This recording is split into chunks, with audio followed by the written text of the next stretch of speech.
Capítulo 33. Smile no abandonó la casa de Lord Chamberlain mientras conducía a la condesa Alena por el pasillo de elaborado diseño hacia la casa real. Estaba feliz de estar cerca de ella.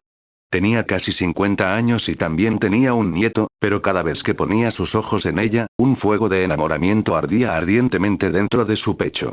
Era una cosa bonita, además de exudar fuerza de voluntad forjada a partir de la matanza de su familia y la guerra contra el caos.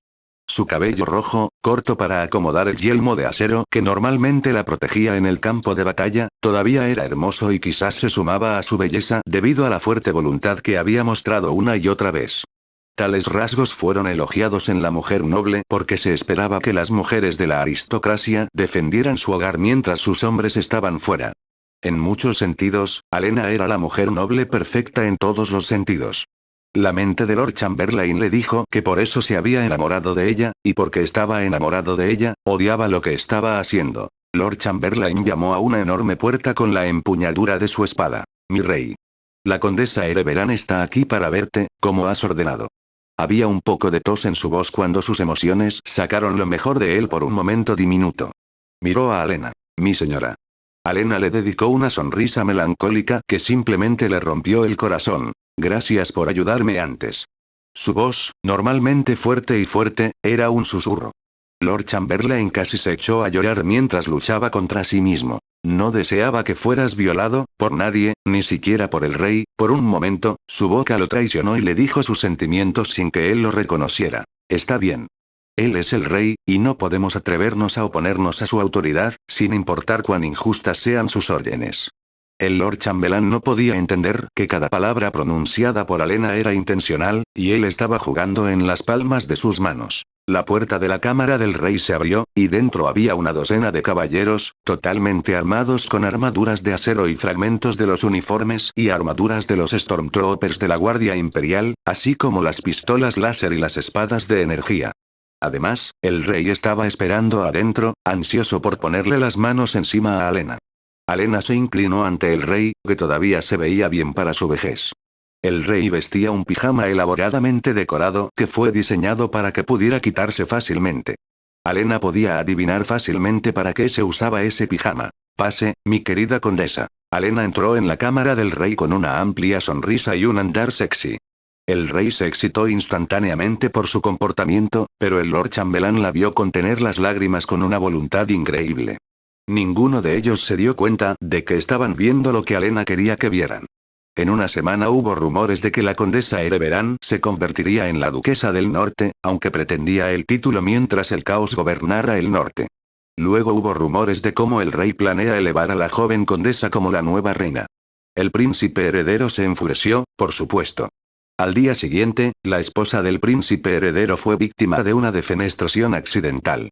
Nadie asumió la responsabilidad, pero el príncipe heredero hizo correr el rumor de que el rey, queriendo reclamar a la condesa, había asesinado a su nuera, quien estaba en contra de que el anciano rey se casara con la condesa. El rey refutó tales afirmaciones, pero se apresuró en la preparación de su propuesta de matrimonio a la condesa. Con la ayuda secreta del Lord Chambelán, el príncipe heredero dio el primer golpe. Organizó un importante consejo de nobleza justo cuando el rey se preparaba para hacer la pregunta. El príncipe heredero argumentó que el rey no puede casarse con la condesa, debido a los códigos legales y morales del reino. El rey estaba furioso e intentó repudiar al príncipe heredero, y el príncipe heredero respondió argumentando que el rey estaba perdiendo la cabeza. Pasaron 2 semanas más, y tanto el rey como el príncipe heredero habían reunido a sus propios seguidores en la capital, sin pensar en las consecuencias. Fue el rey quien asestó el primer golpe. Le propuso matrimonio a Alena y la convirtió en su prometida. El príncipe heredero reaccionó violentamente.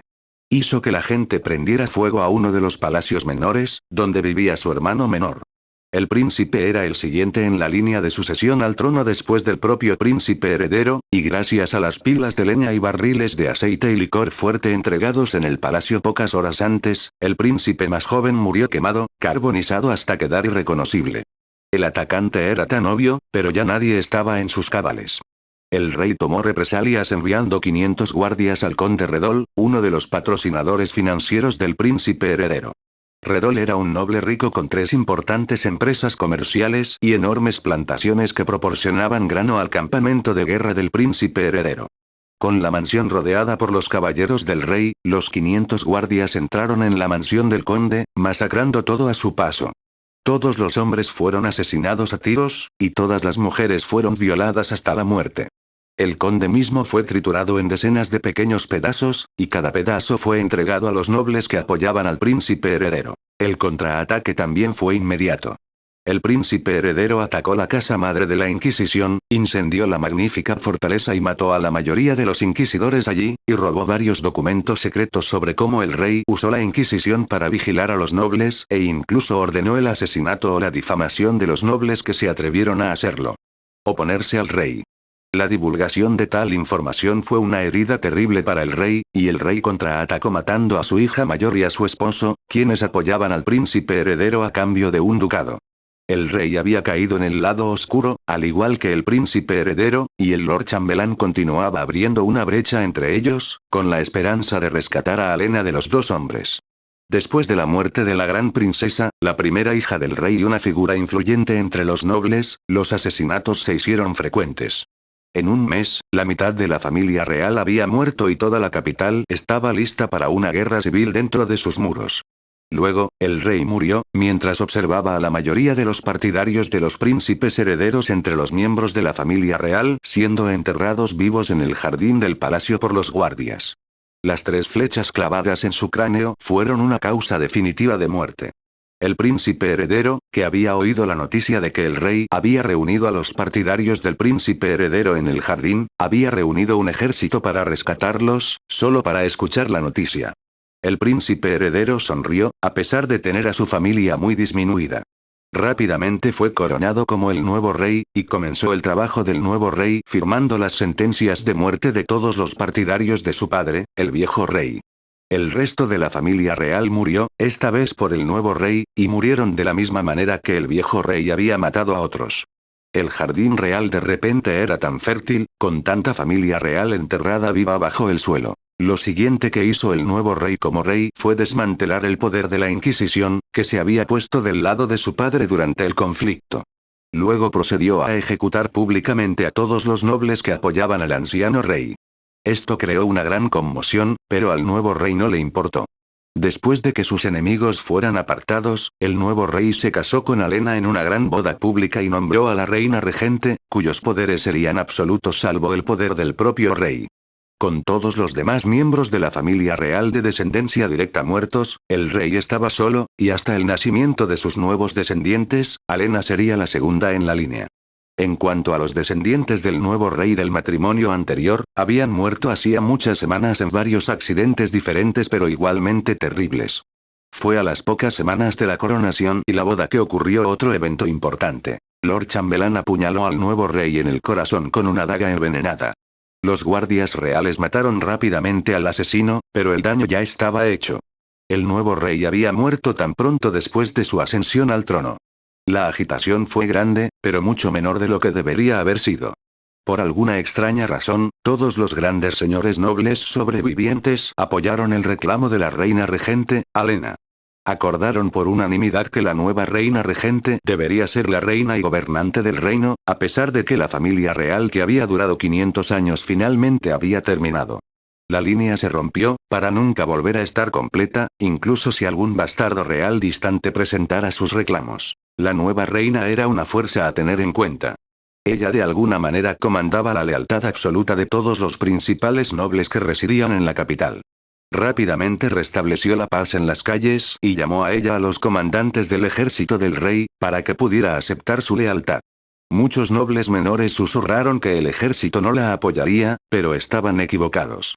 Una vez más, había obtenido la lealtad de todos los altos generales en el ejército de la reina, y envió hábilmente a los ejércitos de regreso al norte. También recordó a casi 80.000 hombres que mantenían a raya a los Erg en el sur. El viejo rey había colocado un ejército de 100.000 hombres para luchar contra las criaturas Xeno, pero ahora la reina había decidido que la amenaza del caos era mucho más seria. Además, activó la ley marcial en todo el reino, ordenó a los señores locales que llevaran a la población de las aldeas más pequeñas a las ciudades amuralladas y las fortalezas de los señores. A cambio de la protección de las familias, un hombre sano de cada familia fue reclutado y enviado al norte para luchar contra el caos. Si no hubiera sido por las fuerzas serglistas para invadir, esta habría sido una idea fantástica. Sin embargo, nadie sospechó que Alena, su nueva reina, no solo era un apoyo del enjambre Serg, sino también una Serg real.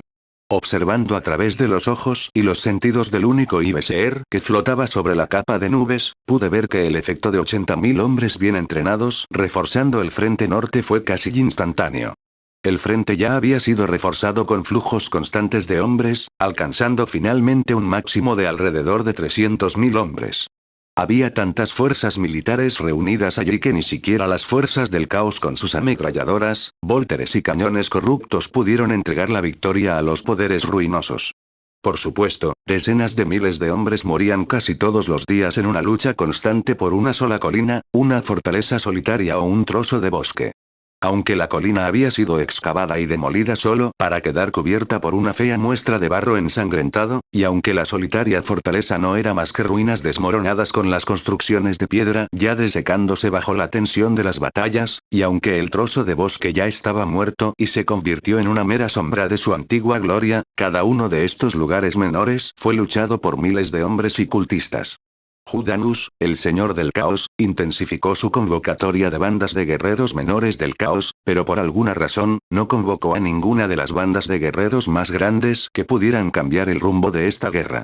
Estaba agradecido por su vacilación, aunque no sabía la razón, pero solo sospechaba que Judanus no tenía la fuerza para comandar ninguna de las grandes bandas de guerreros del caos.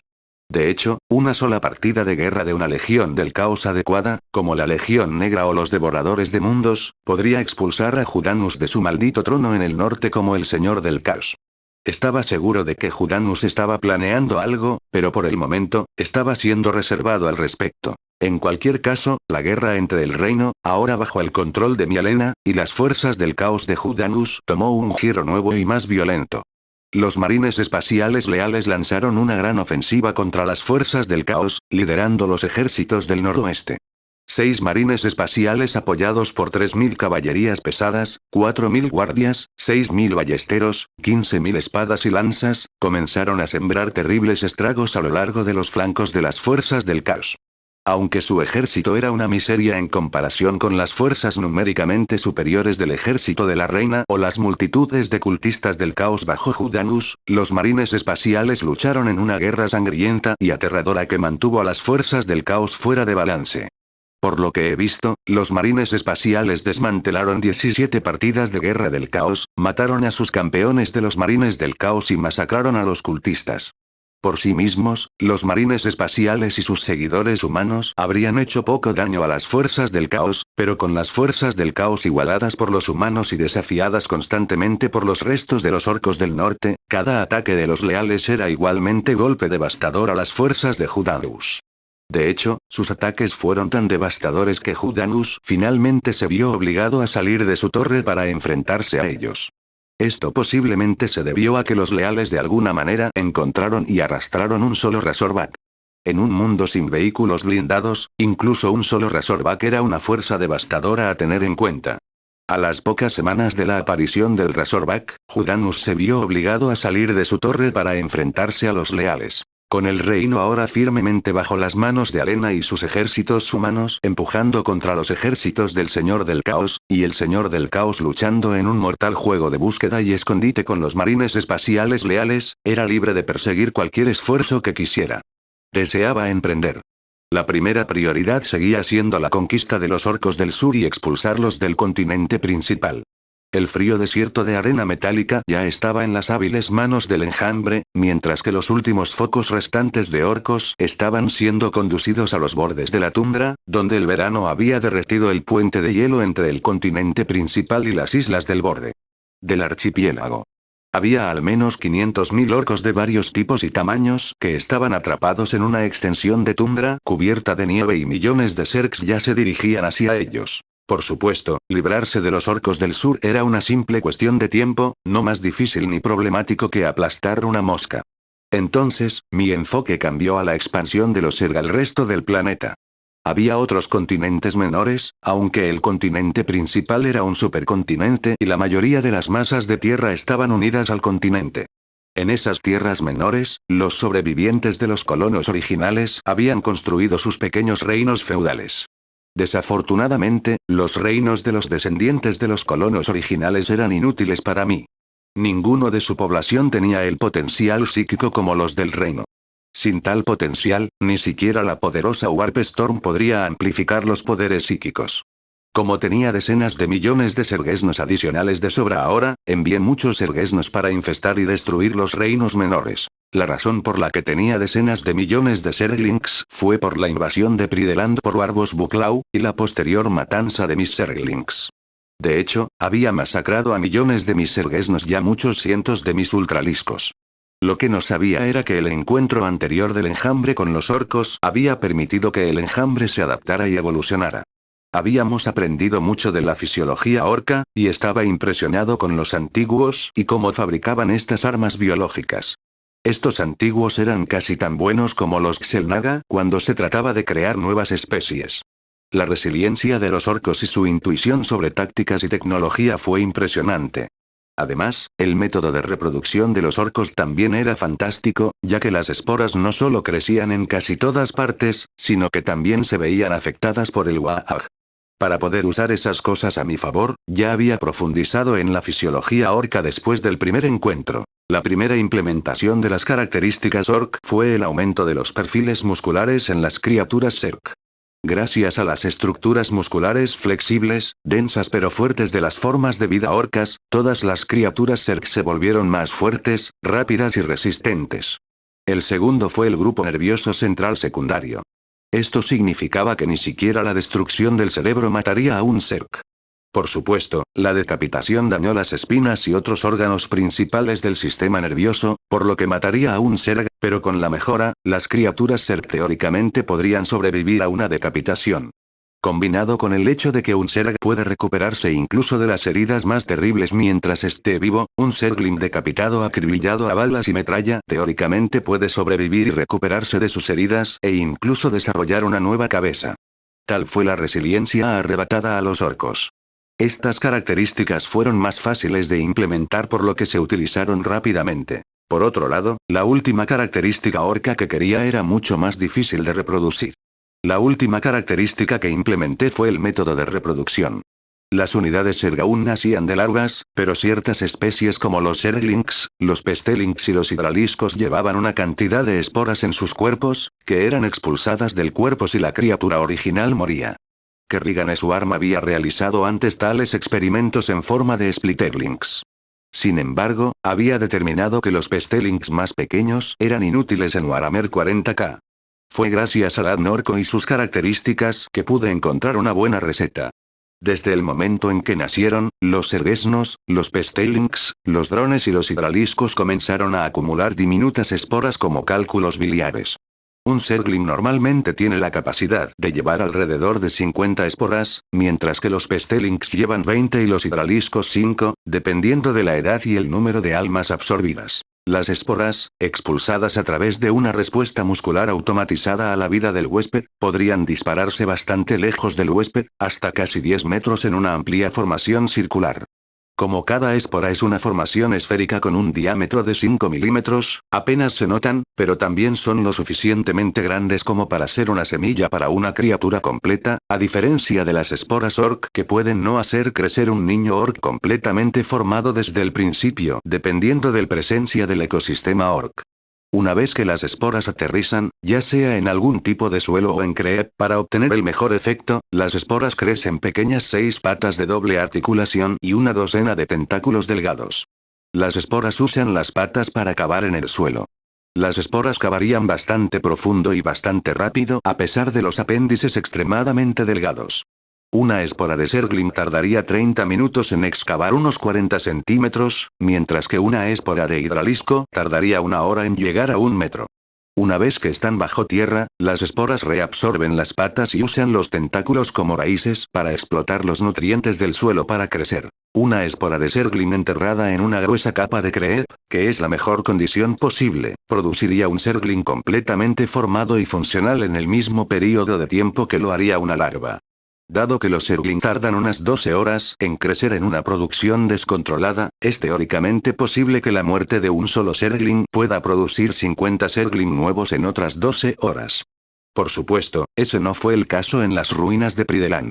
La muerte de millones de criaturas Zerg, incluidos más de 1 millón de Zergesnos, había esparcido tantas esporas por Prideland, pero esto significaba que las esporas tenían que luchar por los nutrientes en los suelos. Solo alrededor de la mitad de las esporas eclosionaron en capullos que contenían criaturas Zerg completamente formadas. Eso seguía siendo más de 20 millones de capullos zergesnos enterrados bajo las capas de tierra. Había detenido deliberadamente la eclosión de estos Zerglings porque no deseaba mostrar mis manos a los orcos mientras aún controlaban la mitad sur de Prideland. Ahora que Buklaw había sido expulsado de Prideland, las vastas praderas estaban repletas de Zerglings, mucho más numerosos que las bajas. Sin embargo, con mi última modificación, los Zergesnos y otras criaturas que arrojan esporas ahora vacían periódicamente sus bolsas de esporas, lo que permite que aparezcan aún más criaturas. Pasaron los meses y no me preocupaba demasiado la guerra en el norte. Alena lo estaba cuidando muy bien, gracias al apoyo de más de 100 Spillings ahora enterrados en los cráneos de todos los principales nobles y comandantes militares. Además, decenas de miles de criaturas Zerg se escondían en los desolados campos de batalla del norte y mantenían la guerra en equilibrio. Lo que todavía me preocupaba eran los orcos y su líder, el Warboss Buklaw. Para mantener la vigilancia sobre los orcos, había enviado a cientos de overlords y overseers a las islas, y los orcos intentaron derribarlos con sus toscos cañones y los figtas o defcoptas restantes. El problema era que, si bien los orcos eran buenos salvando cosas, no eran tan fantásticos minando y creando cosas. Por supuesto, todavía extraían, fundían y forjaban cosas, pero era un proceso tosco que producía objetos que solo los orcos podían usar. Si los orcos fueran como los humanos, todos los grupos de orcos salvajes llevarían vólteres en lugar de palos de madera con puntas de piedra. La pérdida de la mayoría de sus vehículos y naves navales había debilitado gravemente la fuerza de combate de los orcos, y sospeché que tenía más tiempo para tratar con los orcos. Sin embargo, fue casi un año después de la invasión de Prideland, que encontré algo alarmante. En lo profundo de las junglas de una de las islas principales, había una concentración antinatural de fuego antiaéreo, y había ido creciendo a lo largo del año, y mis overlords no podían acercarse lo suficiente para perforar el tosco escudo de los Orc-Mechboys. Luego, uno de los supervisores logró abrirse camino a través de una lluvia de fuego antiaéreo y, justo antes de que muriera, envió una sola imagen. Estaba horrorizado. Un algo gigante estaba siendo construido por decenas de Mechboys, cientos de orcos y miles de Gretchens. ¿Es eso, un gargante? Sin embargo, no era tan grande. Era bastante pequeño para un titán, incluso si fuera un titán orco. Debe ser un Stompa.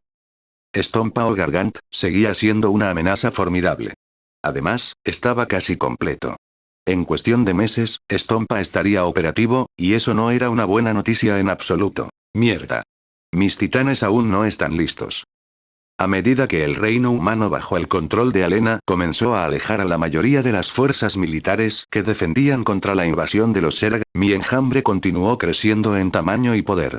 Ya habían caído la mayoría de los reinos humanos menores, cuya falta de potencial psíquico provocó la matanza implacable de su gente por parte del enjambre. Las islas y los continentes menores ahora se estaban convirtiendo en el dominio del enjambre, cubiertos con gruesas capas de creep. Aunque pasarían un par de años antes de que esas islas fueran completamente controladas por los Zerg, era solo cuestión de tiempo antes de que el enjambre tomara el control. Por otro lado, el descubrimiento del Orc Gargant, en realidad más parecido a un Stompa en tamaño, había empujado mi plan a toda marcha. Las islas orcas todavía estaban ocupadas por millones de orcos más, y seguían creciendo en número a medida que la guerra alrededor del planeta continuaba excitando sus pequeñas mentes. Si bien aún faltaba un tiempo para completar el Stompa, ya mantuve los movimientos de contraataque. En lo profundo de las alturas cubiertas por creep de la península, decenas de enormes capullos respiraban profundamente. Estos eran capullos especiales que sostenían el punto de apoyo de mis experimentos para crear criaturas de nivel titán que pudieran contrarrestar a los titanes, gargantes y biotitanes enemigos. Muchos de estos capullos eran de menor variedad, dirigidos contra titanes de nivel Around.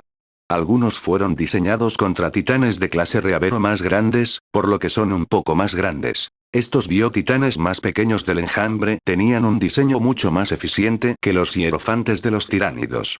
A diferencia de la pesada bestia de los tiránidos, cuya forma tiene muy poca eficacia en el combate, los biotitanes de los Zerg tenían una forma más humanoide, relativamente hablando. Había decidido nombrar a estas criaturas monstruosas como gigantes, el nombre dado a los gigantes de la mitología griega, los hijos de Gaia y la sangre de Urano. De hecho, el diseño de estas criaturas era más como una mezcla entre un centauro, una criatura con torso humano y parte inferior equina, y una araña gigante. Si bien su torso era más bien como un hidralisco gigante, su mitad inferior era como una tarántula enorme pero con solo 3 pares de patas, y la cabeza era una mezcla entre una reina y un hidralisco. La composición de su cuerpo también es impresionante.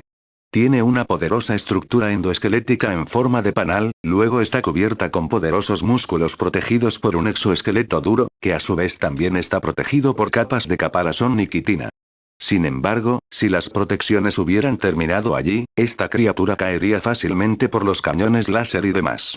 Cubrir el caparazón nical es una capa de versión especialmente diseñada de Creep. Usando la invulnerabilidad natural del Creep contra casi todos los tipos de ataques, diseñé un tipo de Creep para proteger a mis biotitanes. Aunque se pierde si se destruyen los tumores Creep ocultos en la capa muscular, la naturaleza suave y amortiguadora de Creep también lo protege de armas que no son de energía, como proyectiles de cañones o misiles. Encima de la capa Creep está la capa final de caparazón que solo se puede tocar después de la enorme cantidad de escudo endurecido que protege a la criatura. Caminando sobre 3 pares de gigantescas piernas blindadas con ganchos afilados, la criatura también tenía 3 pares de brazos. El par de brazos principal sostenía garras letales que crepitaban con energía psiónica, mientras que los otros 4 brazos portaban armas letales a distancia. Por ahora, los brazos secundarios superiores estarían armados con Spore Blasters o Fase Disruptor Máxima, una versión Zerg masiva de los poderosos Fase Disruptors de Protoss Immortal. Los Spore Blasters eran criaturas cañones simbióticos de 3 cañones que se montaban en los brazos secundarios. Diseñados para parecerse a las anémonas de mar, el exterior de estos barriles está cubierto con decenas de Spore Crawlers modificados. Los 3 barriles dispararían esporas super grandes con capacidad de orientación y un alcance increíble, mientras que los 90 o más Spore Crawlers protegerían al biotitán de ataques aéreos menores. En cuanto al fase disruptor máxima, sería una de las pocas ocasiones en que la tecnología Protoss sería utilizada de manera tan obvia por mi Swarm. Dispararía pulsos disruptivos masivos que pulverizarían y destrozarían la armadura enemiga, y dado el tamaño y la naturaleza de los enlaces gemelos de las armas, serían excelentes armas anti-titán. Los brazos secundarios inferiores llevarían armas anti-infantería, como un Acid Hurricane, una criatura simbiótica masiva que rocía ácido, o un Flailing Tentacles, una gran criatura con forma de látigo con 150 Spine Crawlers extra largos que crecen fuera de su cuerpo bulboso. Estos gigantes, sin embargo, no eran más que puntas de iceberg.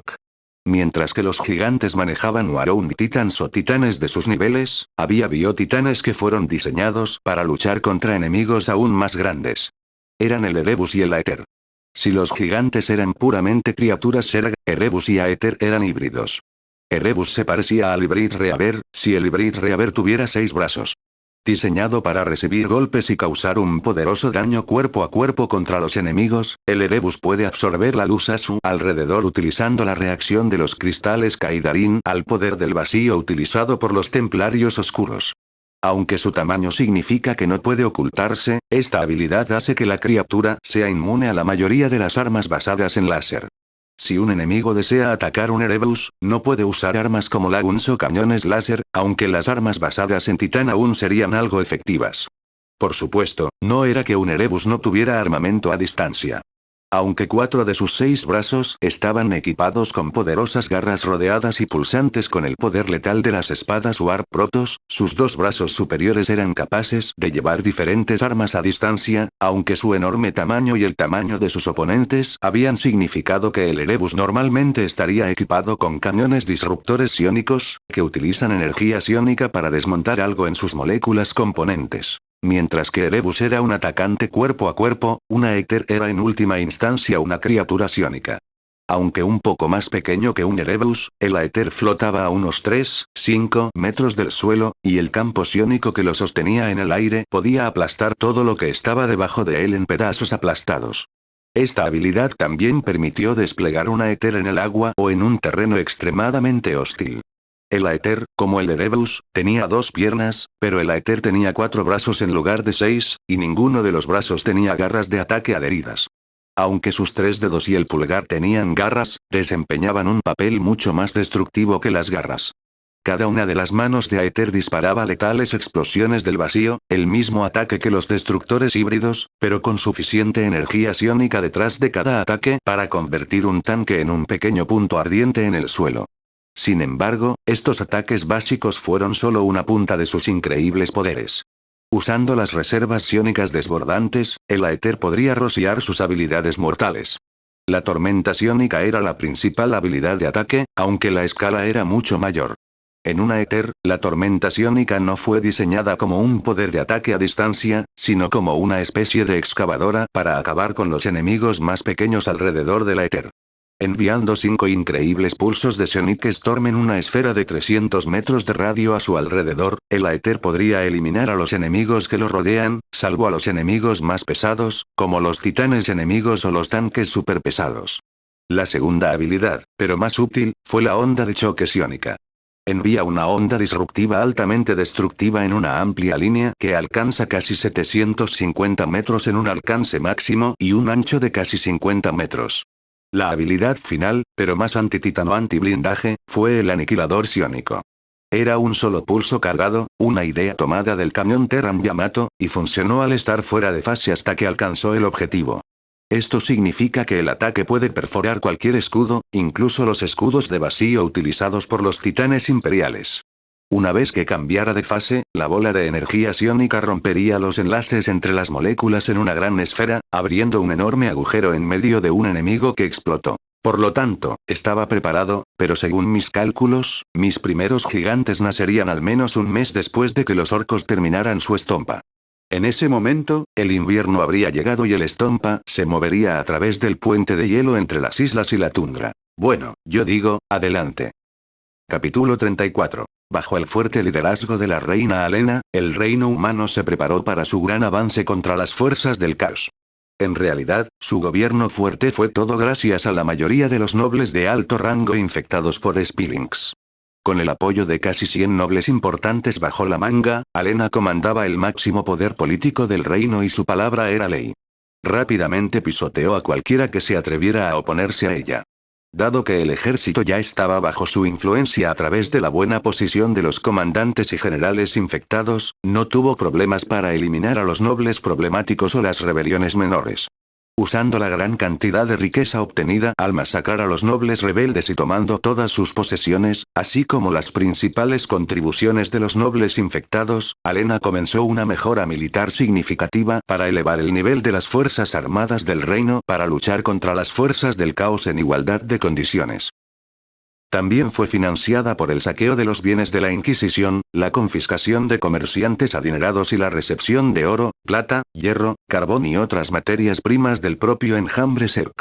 Después de todo, ninguna de las otras facciones en este mundo tenía el poder minero como el enjambre, y la mente suprema estaba dispuesta a pagar en oro, plata y cualquier cosa que Alena necesitara para hacer que el reino y el caos se mataran entre sí. Alena, utilizando la gran cantidad de riqueza, ordenó la construcción de un enorme complejo de fábricas, utilizando la mejor tecnología retenida por el reino. Un centenar de fundiciones gestionadas parcialmente por la tecnología de plasma del imperio se instalaron en una ordenada fila, mientras que se construyeron 2000 talleres con un herrero y sus aprendices adjuntos a cada taller. Sin embargo, este era solo uno de los complejos fabriles. Se crearon instalaciones similares con diferentes objetivos. Había una fábrica de espadas, una de lanzas, una de ballestas, una de primitivos rifles de pólvora y municiones, una de cañones de pólvora, una de escudos, una de armadura ligera, una de armadura pesada y otra de caballería. Armadura. La gente acudió en masa a la capital para conseguir un trabajo, y Alena reclutó a los herreros y otros trabajadores relacionados para trabajar en las fábricas. Sin embargo, esto había causado una gran escasez de metalúrgicos y metalúrgicos en todo el reino, como pretendía el enjambre. 10.000 herreros en un solo lugar significaron que las áreas periféricas del reino ahora carecían de la capacidad de producir armas y armaduras para luchar contra el enjambre cuando el enjambre finalmente invada. Por supuesto, Alena no solo reclutó a los herreros y sus aprendices. Se exigieron levas de soldados a todos los señores del reino, y muchos accedieron a enviar su mínimo legal, solo para ser reprendidos por Alena y enfrentarse a miles de soldados que marchaban hacia su castillo para imponer levas más pesadas. En medio año, todos los señores menores del este y casi la mitad del centro fueron despojados de sus fuerzas militares permanentes y la mayoría de sus hombres aptos. Mientras los ancianos de la aldea y los señores locales se preocupaban por la próxima cosecha y la próxima primavera, Alena encontró tantos granos que alivió un poco las preocupaciones de la gente. Lo que no sabían era que esos granos procedían de los reinos humanos inferiores conquistados por el enjambre. El enjambre saqueó todos los almacenes de granos en las islas de los reinos menores, e incluso hizo que los drones y los overlords esparcieran semillas por las islas por si acaso tenían que alimentar a la gente del reino para que pudieran continuar luchando contra el caos. Con impuestos recaudados por miles y campesinos reclutados por cientos de miles, Alena comenzó un programa de armamento masivo tan ambicioso que los nobles no infectados estaban preocupados por el costo. Alena respondió rápidamente a las preocupaciones. Ella proclamó una ley que exigía que todos los pueblos del sur abandonaran sus pueblos y se dirigieran a las ciudades y pueblos amurallados por el motivo de que las extrañas criaturas del sur eran demasiado peligrosas para que los pueblos las rechazaran. A los nobles menores, como los terratenientes, los varones y los condes, se les ordenó abandonar sus castillos y dirigirse a las ciudades y pueblos amurallados más cercanos. Esto había coincidido un poco con las preocupaciones de los aldeanos y acudieron en masa a las ciudades y pueblos. Alena también envió a sus fuerzas leales y saqueó todos los pueblos y castillos vacíos. Convoyes enteros de tesoros y bienes saqueados fueron transportados a lo largo del río durante un mes antes de que el último vestigio de riqueza desapareciera del sur. Ahora, el sur, donde el enjambre se disponía a invadir, estaba efectivamente acorralado en decenas de pueblos y ciudades amurallados, encerrado en un ambiente de estrés intenso con poca comida y menos control. Asesinatos, robos y todo tipo de barbarie comenzaron a aparecer dentro de esos muros y, sin su conocimiento, el enjambre se deslizó lentamente hacia el norte. No fue hasta mucho más tarde que la gente del sur se dio cuenta de que estaban acorralados en diminutas jaulas que ellos mismos habían construido, pero en ese momento estaban completamente rodeados por el enjambre. Mientras tanto, el reino se preparaba para la guerra con todas sus fuerzas. Cada día se traían más reclutas, mientras que más señores de las áreas exteriores se pasaban al duque de Berín, que ahora era conocido por su asociación con los marines espaciales leales.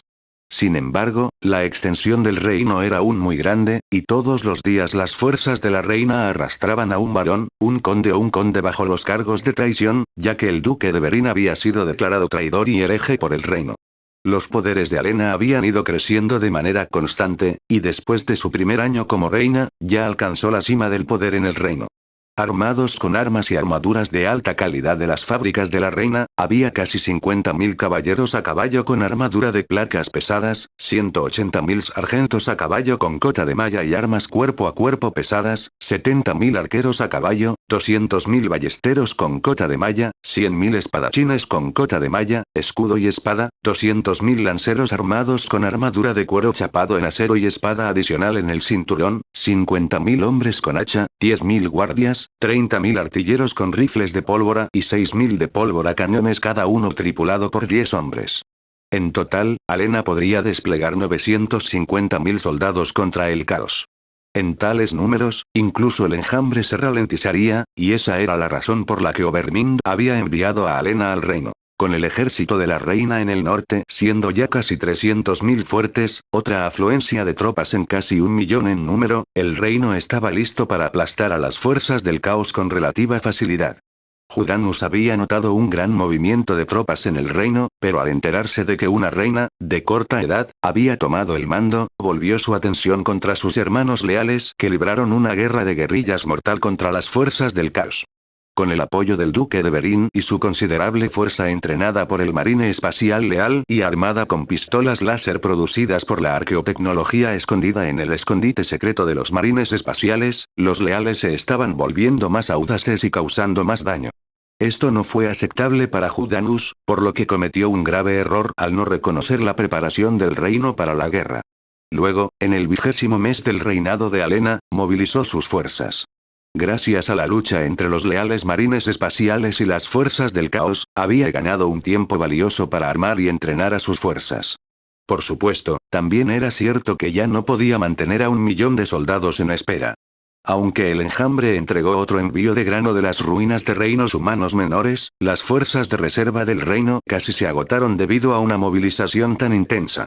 Sin mano de obra, la cosecha apenas alcanzaba el nivel de alimentar a todos sin excedentes. Sin mano de obra, la siembra era mala y la gente empezó a preocuparse. De hecho, Alena había despojado al reino de la mayoría de sus hombres sanos. Ella sabía que una vez que llegara la cosecha, encontraría que su ejército de 1 millón de personas vería a miles de desertores. Ella no estaba dispuesta a aceptar eso y tomó la decisión de atacar a las fuerzas del caos. En ese momento, el enjambre había plantado varios cientos de oficiales y señores más en el ejército, y se establecieron en buenas posiciones en todo el ejército. Alena también implementó el comisariado, que había caído en desuso a lo largo de los siglos, y solo quedaba el título. Ella revivió el comisariado, y los comisarios recién comisionados se filtraron en todo el ejército de la reina. Con el control total de su ejército, marchó hacia el norte, dejando el reino desnudo y al borde de la ruina total. Ataquen. Ataquen, cobardes. El primer hombre en morir se lleva la gloria. El rugido del comisario aterrorizó y provocó a sus hombres en una batalla frenética. El comisario tenía un fino sable de acero que brillaba con un espeluznante resplandor azul que hacía juego con el color del diminuto cristal en la guarda de la espada. También sostenía una pistola que se parecía sospechosamente a una Smith & Wesson 500 Magnum, un arma olvidada por la humanidad en este tiempo, y solo los seres con el conocimiento de esta arma serían el dios emperador de la humanidad, que ha existido por mucho, mucho tiempo. O la mente suprema, que estaba en posesión de la memoria de James Malcolm Raynor. Blam. El revólver del comisario disparó, atravesó el casco de acero de un lancero y rompió sus cráneos en pedazos junto con los pedazos del cerebro. Ningún cobarde dejará este lugar. Sigue luchando. El miedo al gran revólver y la espada resplandeciente del comisario llevó a los hombres a enfrentarse a los horrores del caos. Por supuesto, no era que el enemigo no fuera menos aterrador.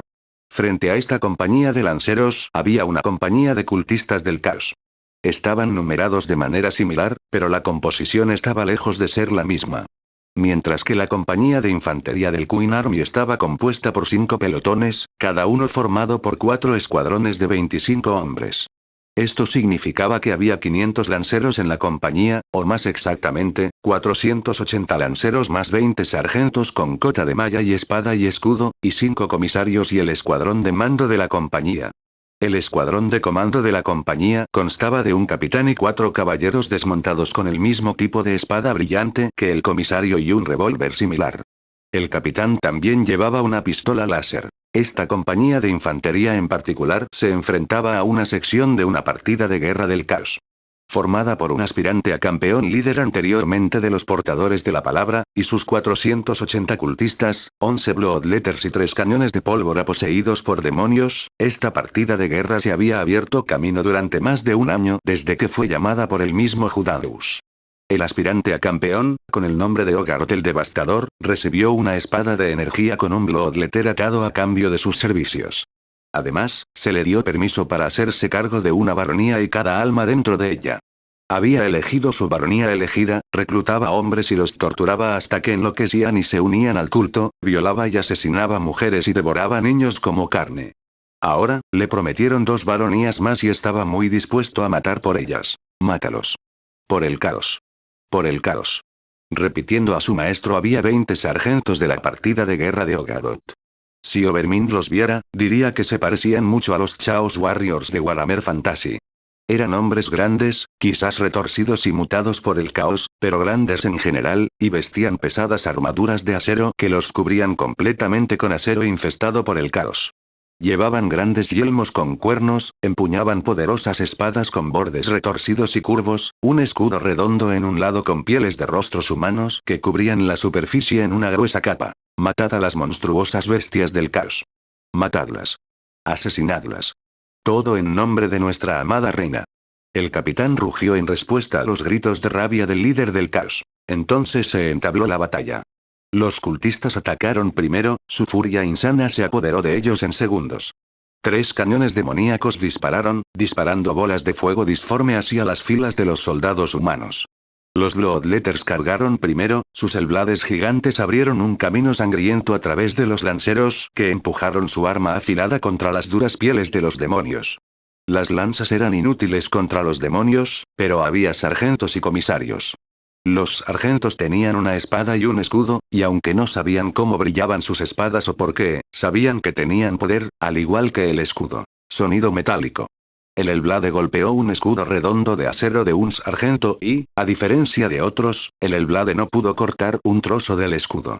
Con una chispa azul brillante, el escudo resistió, y en ese momento la sorpresa en la mente estrecha y demente del demonio, el sargento golpeó al demonio con su espada, igualmente azul brillante, aunque mucho menos que la espada del comisario o la del capitán y su equipo. Espadas de caballeros. Pantalla. El Daemon gritó cuando la espada del sargento se abrió paso en la carne. El brillo de la espada no solo había atravesado la dura piel del demonio, sino que disolvió la carne alrededor de la hoja, causándole dolor. No fue el único demonio que sufrió tal destino. El capitán y sus caballeros se unieron a la refriega y atacaron a los demonios mientras el comisario disparó a otro desertor y llevó a los hombres a luchar contra los cultistas. En cuanto a los cultistas y lanceros, lucharon en su mayoría en igualdad de condiciones, a excepción de los 20 líderes fuertemente armados.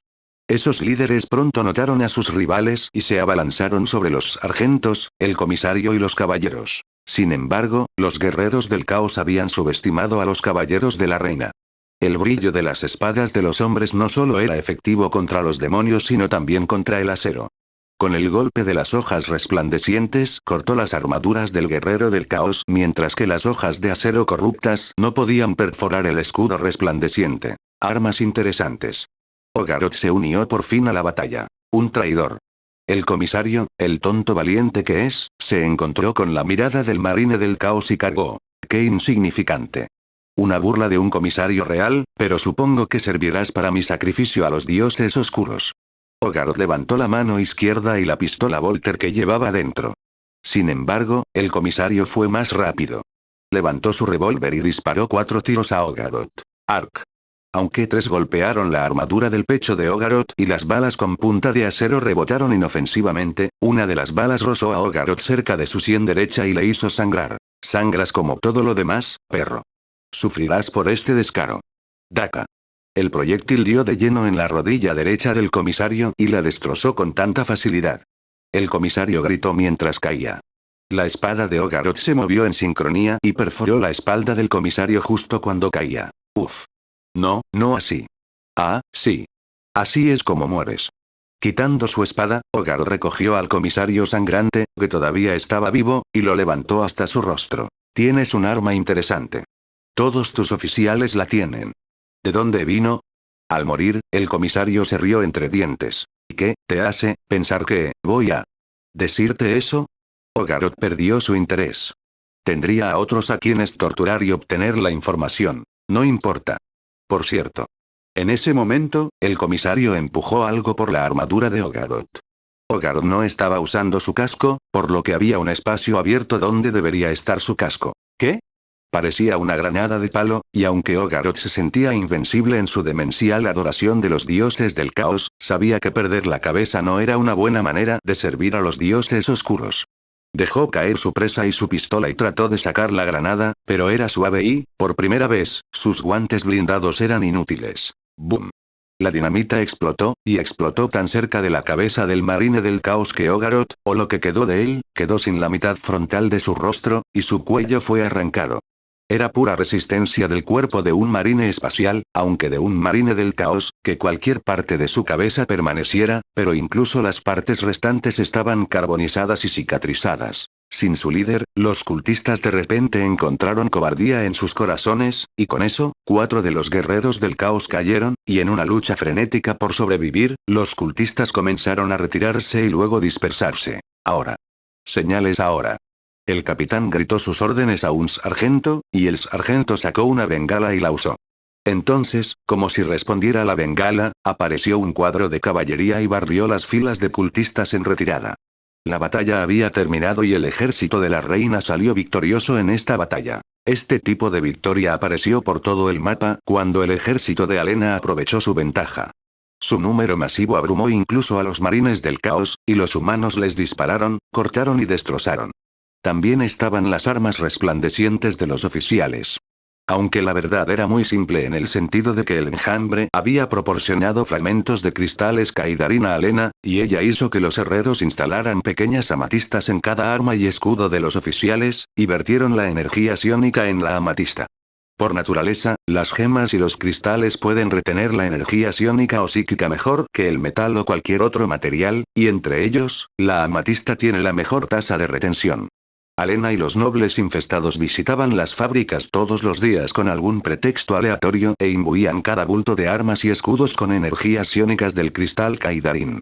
Por supuesto, estas armas debían recargarse cada semana o después de una batalla intensa, pero una vez que los oficiales comprendieron el valor de estas armas, no hubo necesidad de pretensiones.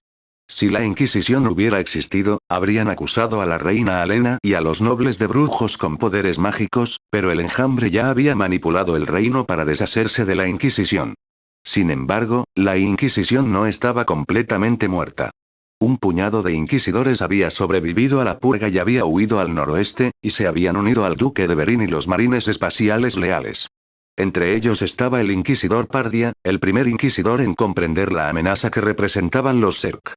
Cuando vio a Alena por primera vez en el palacio, se dio cuenta de quién era, pero ya era demasiado tarde.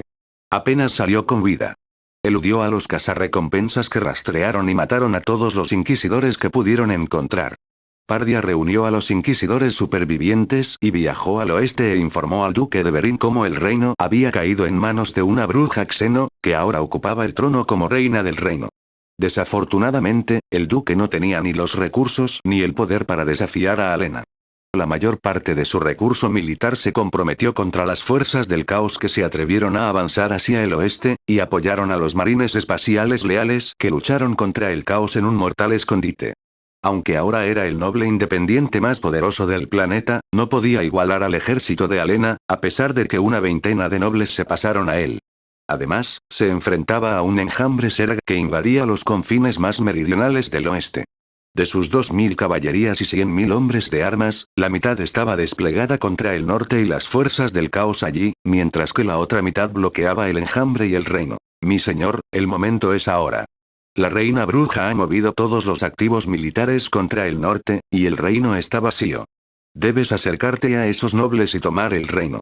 Pardia cantaba la misma canción todos los días desde que Alena asaltó el norte, y el duque estaba cansado de eso. Suficiente. Tengo suficiente dolor de cabeza lidiando con las fuerzas del caos y las criaturas xeno del sur. No puedo desperdiciar hombres y dinero para mimar a los nobles del centro solo para apoderarme del reino vacío donde ahora no viven hombres capaces. Se espera que la cosecha en el reino sea devastadoramente pobre, y si tomo el control ahora, debo alimentarlos, y no tengo los granos para alimentar a toda Central. Pero mi señor. Dije, suficiente, inquisidor. Una vez que nos ocupemos del caos, podremos ocuparnos de su acusación sobre la reina. Ella es la bruja que se asoció con los xenos. El duque sacudió la cabeza con exasperación. Es hija de un noble, y no puede haber estado donde dices que ha estado. Sé que sueno ridículo, pero lo que digo es verdad. Apuesto mi nombre como inquisidor a que sea cierto. Maldito sea su nombre como inquisidor. La Inquisición se ha ido, señor. No es más que un invitado en mi casa. No tiene autoridad, ni poder, ni dinero, ni hombres. Se comportará como le exijo o puede volver a tu sala capitular inquisitorial o las ruinas que quedan de ella. Pardia palideció e hizo una reverencia. Como dices, soy un huésped en tu casa. Me despido. Tranquilícese, inquisidor. Hablaremos de la reina en una fecha posterior. Sí, mi señor. Pardia salió de la corte del duque y se dirigió al patio. Allí lo esperaban otros dos inquisidores.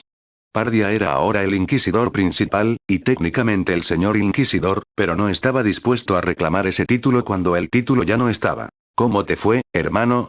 Pardia negó con la cabeza. Es inútil. El duque está demasiado preocupado por lidiar con las fuerzas del caos para reconocer que la verdadera amenaza son las criaturas xeno. Esto es preocupante, hermano Pardia. Si la reina es una bruja xeno como dices, los ojos de Pardia se endurecieron. No hay sí. Ella es esa bruja malvada que fallé en matar ese día. Por supuesto. Pardia y los dos inquisidores comenzaron a salir del castillo mientras hablaban. ¿Encontraste dónde está?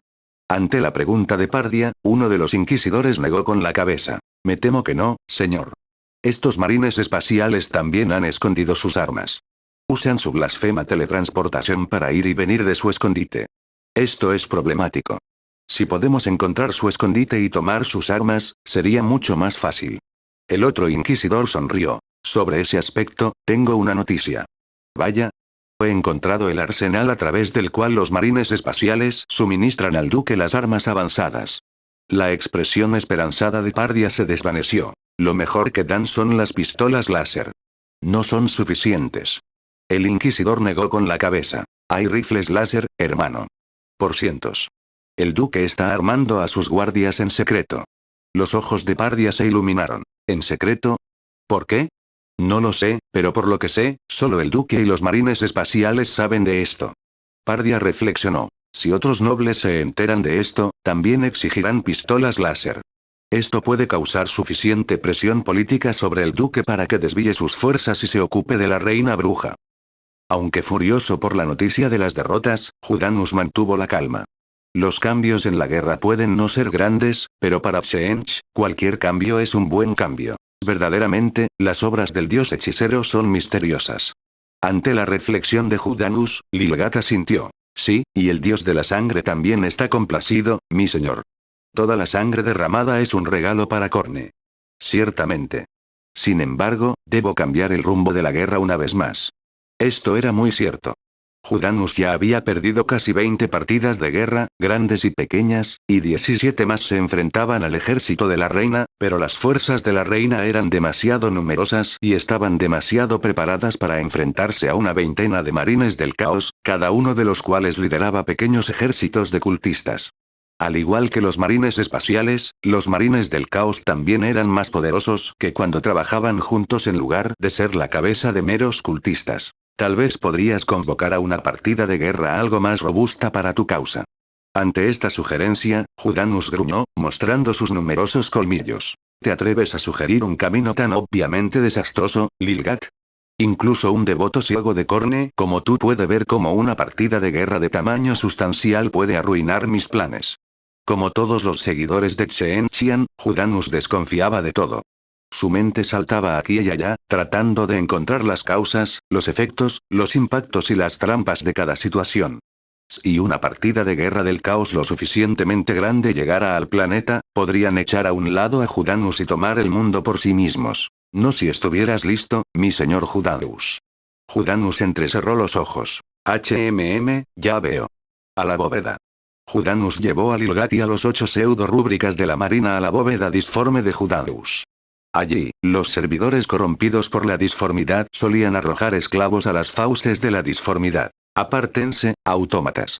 A las órdenes de su señor y maestro, los servidores horriblemente mutados se hicieron a un lado y dejaron que su maestro se comunicara con el portal warp dentro de la bóveda.